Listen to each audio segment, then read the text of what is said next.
Hello guys and welcome to Barking Mad Tech, an extremely low effort and extremely low budget tech channel dedicated to bringing you only the best in bad tech content. My name is Nick and today we're doing the first video in a while, and I'm sorry about that, but it's just been a situation where I really haven't had anything to make videos about for a bit.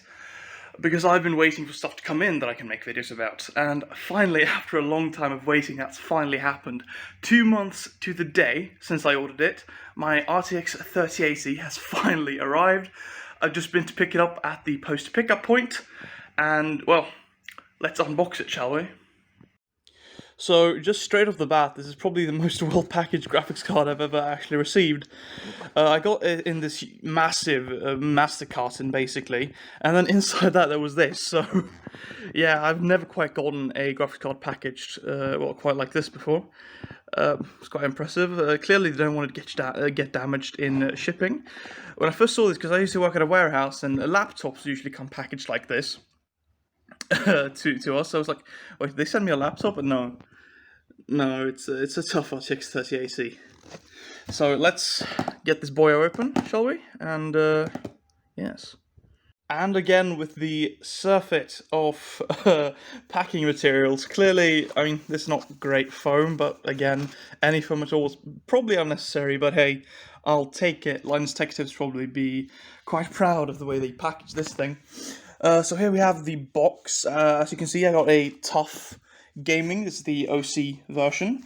So why did I get this? Well, it was the only 3080 that would fit in my case, which is a Corsair Crystal 280X, which has a limit of 30cm graphics cards. This one just about manages it, so it's a very tight fit, but it will go in. Or at least, I hope so. If everything goes to plan, it will go in. But it was also... I mean, there were others that would fit, but they were not at MSRP. This one was at MSRP, strange enough, in Sweden at the time. And it's a pretty good deal. For all the reviews say it's cool and quiet, performs well. So I'm quite happy with this purchase of this model. But that is indeed why I went for it. Sorry, I was in portrait mode. Old habits die hard, but there you go. Here's the outside of the box. Nothing too special about the box itself, obviously, but hey, we got all these cool things. We got a Asus Sync for the little RGB features, 10 gigs of GDDR6X. Let's see how that lasts at 4K, how long that lasts at 4K. NVIDIA Ampere architecture, ray tracing and DLSS. All very cool features that I can't wait to utilize. But yeah, let's take a look at the card itself, shall we? So, without even taking it out of the anti-static bag, I can tell you, just feels like a quality graphics card, legitimately. So it's very heavy. It's got like, it's all metal. I can feel that through the anti-static bag. It's definitely an aluminum backplate. It feels extremely premium, even just on the outside of the bag. It is massive, as you can see. Yeah, the cards really did get quite big this generation. But hey, let's get it out of the anti-static bag and have a closer look. So, first impressions once it's out of the anti-static bag. I like it a lot. Again, it's incredibly heavy. It feels very premium. I'm using gloves just so I don't put a bunch of fingerprints on the aluminum. Yes, it is actually protected by a plastic film. I should have realized that before, because of what graphics card isn't nowadays. But hey, let's take it like a quick tour. I'm sure we've all seen tons of content about 3080s already from better channels like Hardware Unboxed and such, but hey. So we've got this little VBIOS switch button here. Oh, well, switch was enough. You can tell this is unscripted. So it's, defaults to performance mode, but there is also, let's see if I can get my phone to focus here.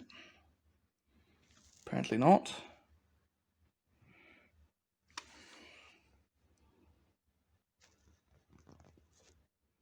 There we go. So we got performance mode and quiet mode. It is defaulted to performance mode, looks like. I think that'll be fine. Not usually a stickler for quiet, especially because I have close back headphones when I'm gaming, but hey, this one should stay pretty quiet regardless. We got the capacitor lineup, which again did not end up mattering for the crashing problem. Yet another lesson in internet gamer panic.